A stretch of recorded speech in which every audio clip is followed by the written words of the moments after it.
Greetings, Gumshoe! Professor Herman Nootix at your service. Let's take a stroll.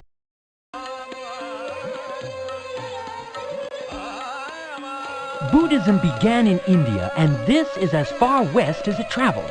The Buddhist monks who lived here in Bamiyan renounced greed and selfishness. And they must have been serious. They lived in huge holes that they carved into the cliffside. Not exactly cushy surroundings.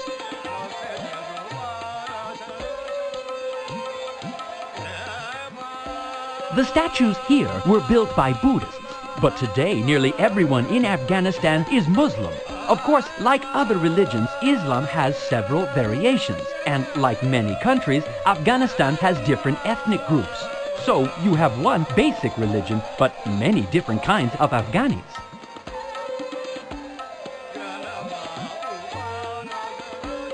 Even though we're in Afghanistan's Bamiyan Valley, we're still pretty high up, 8,500 feet above sea level. The weather here can get very, very nasty. In fact, when invading Mongol armies took Bamiyan from the Buddhists who built it, they quickly abandoned it themselves. They just weren't ready for the cold winter.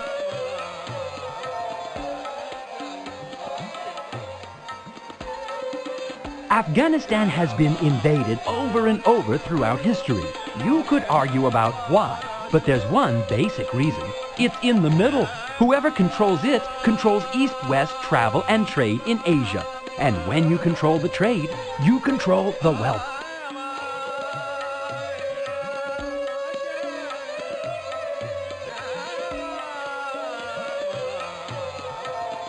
In Afghanistan's Bamiyan Valley, one thing is sure to catch your eye. This 175-foot statue of Buddha, carved into the limestone cliffs by monks around 1400 years ago. Time, weather, and invading armies have damaged this giant, but a monument like this makes you stare and wonder just the same. Goodbye.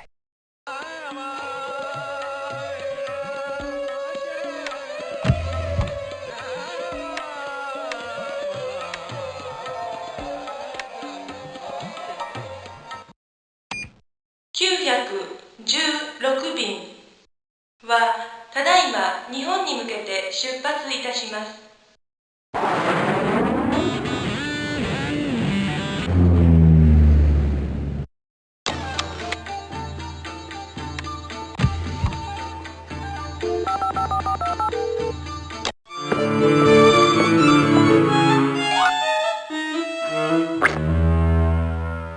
Time for a stroll through Japanese history in Nara.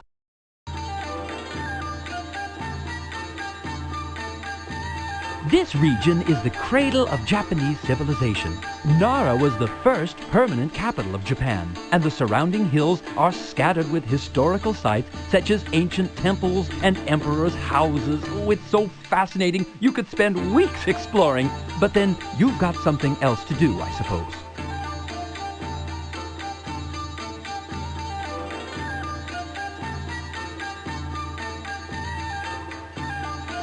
Before Buddhism was brought here from Korea in 552 AD, most Japanese were of the Shinto faith, worshipping the natural world, mountains, rocks, and seas. Often, when a new religion comes to a country, older ones are forgotten or repressed, but that didn't happen here.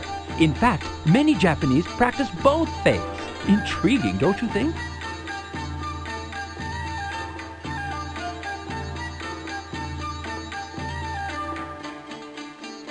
Here in Nara, Japanese history is taken very seriously, and the Todaiji Temple Complex is history headquarters.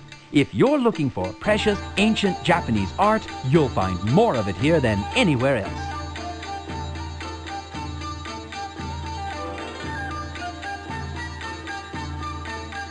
The Hall of the Great Buddha is the center of Nara's Todaiji Temple Complex and has burned to the ground twice before. The most recent reconstruction was in 1708, and even though it's only 2/3 the size of its predecessor, it's still the largest wooden building in the world, and if you ask me, one of the loveliest.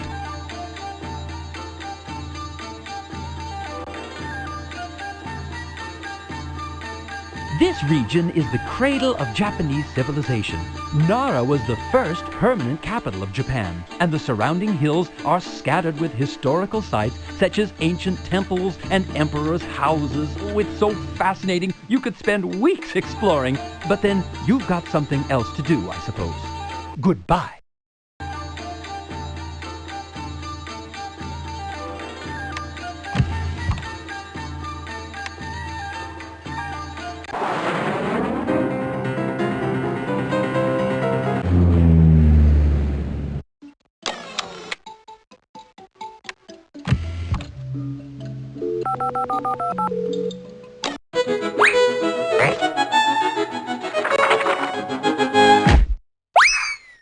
Borobudur, Indonesia, a fascinating spot in a fascinating country. Let's look around.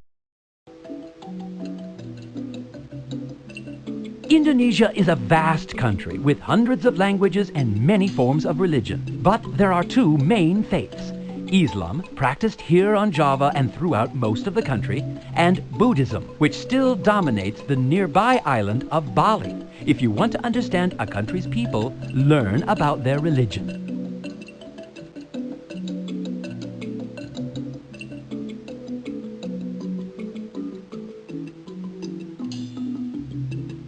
This is the largest Buddhist temple in the world, Borobudur on the island of Java.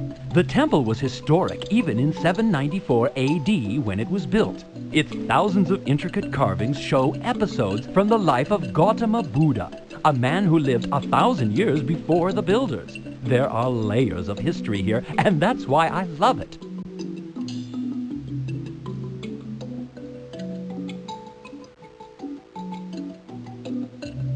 This huge shrine is made of hundreds of smaller monuments called stupas, each an intricate structure.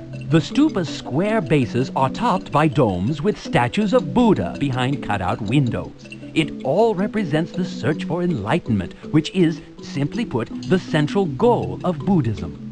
Pardon me, I do get abstract, don't I?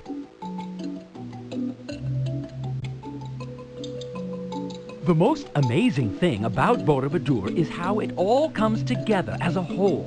All those intricate stupas unite to form one huge stupa, thousands of feet high and acres around. And the builders even got nature to help. The shrine was built on a hill, so the dome happens naturally. Incredible!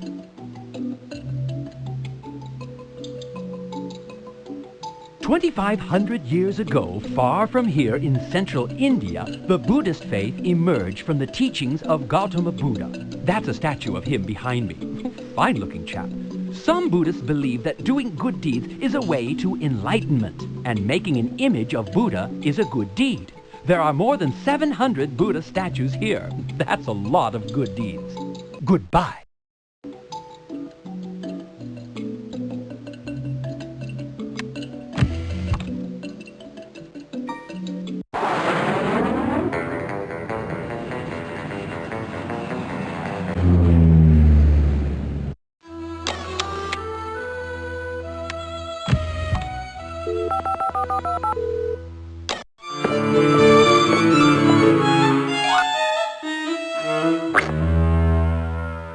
Shalom and welcome to Israel. Let's explore Old Yaffo.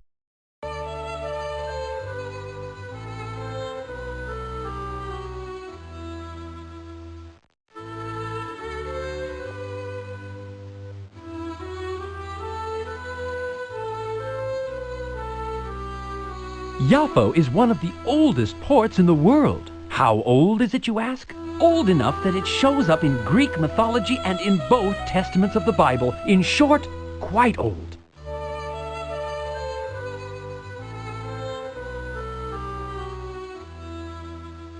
See the city of Tel Aviv in the distance? It didn't even exist 100 years ago. In 1908, a group of Jewish people living in the ancient, crowded city of Yaffo decided they wanted a little more room. So they moved north and started a small suburb called Tel Aviv.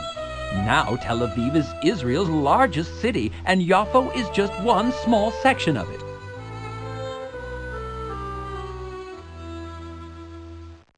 Old Yaffo's aged buildings and open-air markets take you back to an earlier time. Most of what you'll find here was built when the Ottoman Turks controlled the city several hundred years ago, which, come to think of it, isn't that old, considering the town has existed for at least 4,000 years. But as my uncle's cousin's son-in-law Simon says, everything is relative.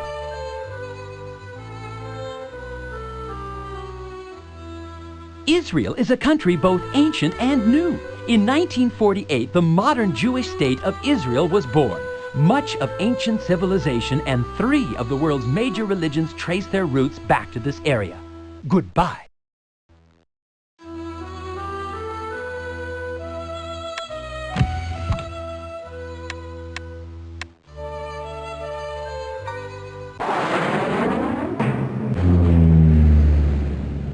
أهلا عزيزي المسافر، احترس من العواصف الرملية في السعودية.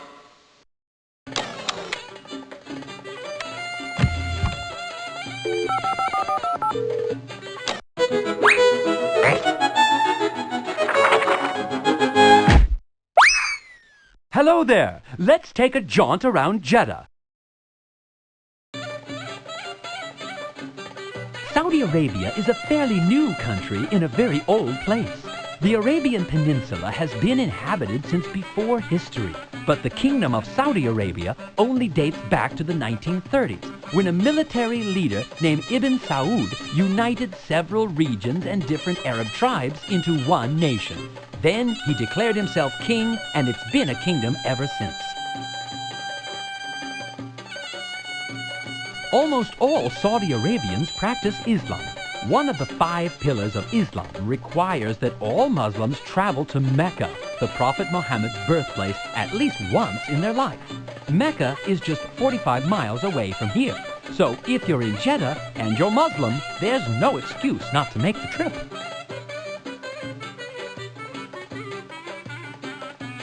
When you're studying Saudi Arabia, there's one element you can't ignore: oil.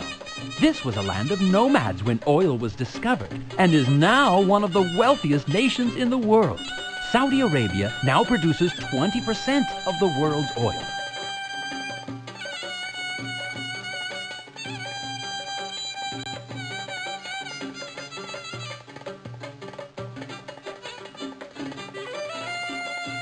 If you're used to American government, then you'll find Saudi Arabia very different indeed. The country is ruled by a king, his sons, and their cabinet of ministers. And instead of a national constitution, all laws are based on the Quran, the holy book of Islam.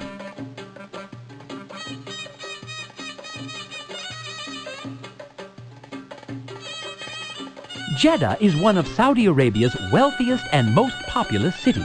And that's mostly because of another city close by, Mecca. Virtually all Muslims travel to Mecca at some point in their lives, and to get there, they have to pass through the port of Jeddah. Goodbye.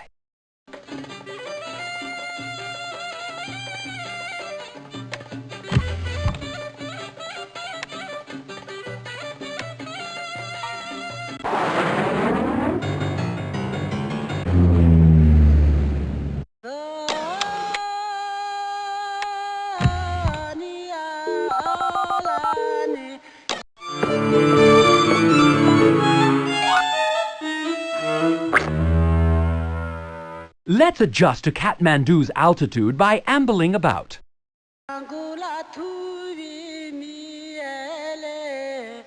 About 90% of Nepal's people are of the Hindu faith, and the other 10% are Buddhist.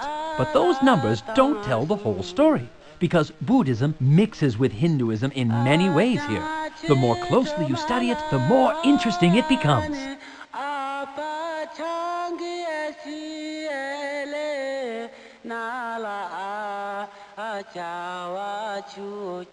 Nepal is quite an amazing nation. It's the birthplace of Gautama Buddha, the man whose teachings inspired Buddhism. It has Everest, the world's highest mountain, and the entire country is nestled in the Himalayas. Why, right now, we're in one of the country's lowest spots, but we're still 5,000 feet above sea level. Let's walk slowly so I don't get dizzy.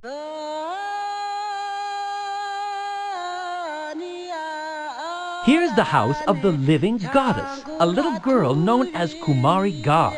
How did she get to be a goddess? She was chosen for the honor by Buddhist priests. For her whole childhood, she'll live in this lovely home and be honored with festivals and ceremonies. Not a bad way to spend your childhood, The locals call this part of Kathmandu Durbar Square. Lined with temples and pagodas, Durbar Square is the heart of Nepalese religion. And since it's where the king of Nepal is crowned, it's pretty important to the government too. If you're looking for the center of the action, this is it.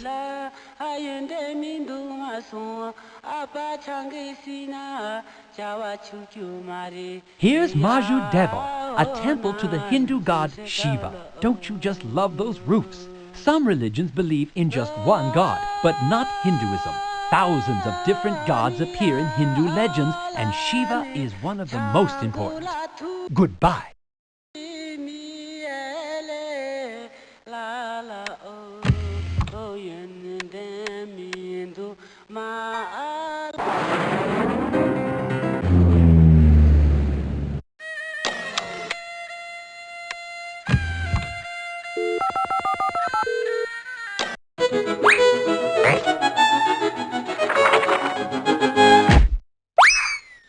Welcome to Bangkok. Let's contemplate the wonders around us.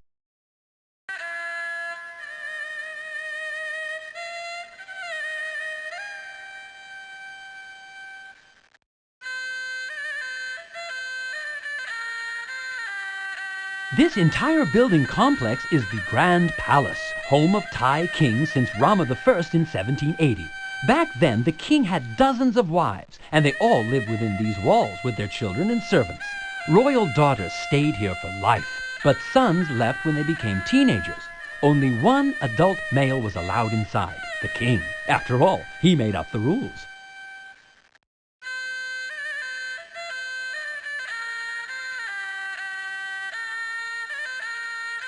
You're looking at Thailand's holiest shrine, the Temple of the Emerald Buddha.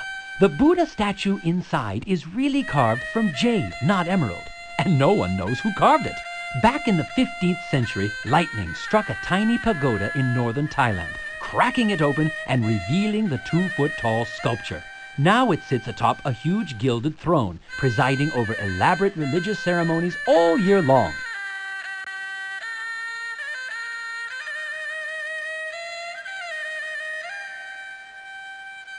All this splendor is lovely to look at, but it's not the whole story. Most people in Thailand are farmers, living in small villages and working the land. Their country's name means land of the free, and for good reason. It's the only nation in Southeast Asia that's never been ruled by a foreign power. Thailand's people have practiced Buddhism for more than 1,000 years. But before that, the people were mostly Hindu. You'll find Hindu symbols and statues in many Buddhist temples, especially here in the palace complex. Fascinating thing about Thai Buddhism, it didn't try to replace the religion that came before. Goodbye.